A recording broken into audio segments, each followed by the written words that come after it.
Hot, dry conditions in Greece created tinderbox conditions, contributing to the quick spread of the fires. Well, Greece is among a number of countries experiencing higher temperatures than usual. Countries from Japan to Norway to the USA have seen mercury soar, sometimes with catastrophic outcomes. Now, UK firefighters have had to tackle a number of grass fires, and in Germany, preventative measures are being taken during this heat wave. So what is behind the extreme heat we're seeing across the world? Well, our team in The Cube have been taking a look at this. So let's head over to Alex. Alex. Tessa, perhaps this tweet sums up what a lot of people are saying on social media.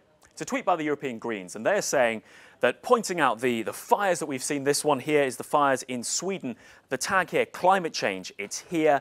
It's happening. A lot of people using hashtag climate change in posts on social media about this summer's extreme weather. But as this Bloomberg article suggests, there are other factors to think about as well. For example, they call it a kink in the jet stream. So what is going on?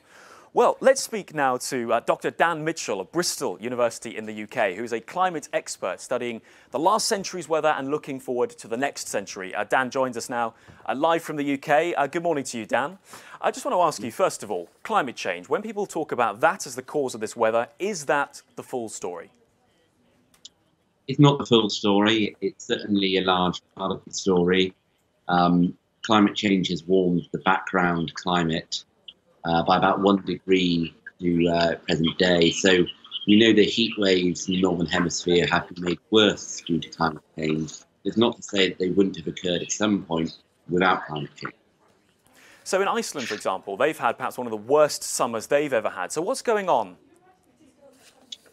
Yeah, so Iceland is an interesting one. Its weather's very closely related to that of the UK, in that it normally gets the opposite of what we get in the UK, and that's to do with the jet stream, because the jet stream, which is an area of sort of high winds around 5 miles up in the atmosphere, can be very wavy.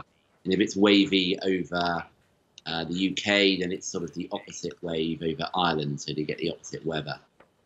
So very quickly, to what extent has the jet stream played a role in the wildfires and in the extreme weather we've seen across Europe? Well, the jet stream is a very interesting one. It's sort of, at the moment it's quite weak, and it's also very windy. So think of the jet stream as a large wave in the atmosphere, very similar to waves you see on the beach. It's much, much larger. And so this wave can connect different regions of the Northern Hemisphere together.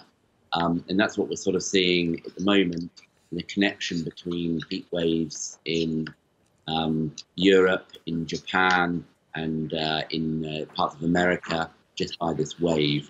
And that may or may not change under climate change, we just don't know. One very final question, Dan. You're obviously looking ahead to the next 100 years about how the climate could change. What do we have in store for us then?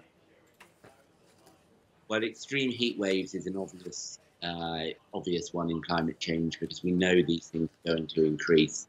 So expect to see more of these. In terms of other extreme weather, then kind of still going on. In terms of a connection event like these, actually, that's not well known. Well, Dan Mitchell in the UK there. Thank you very much. Well, needless to say, if you want to read more into the story, looking at the causes of extreme weather, then on Euronews, we have been comparing this summer to last summer. You can follow us on Twitter, have a look at our page there and read more into the story.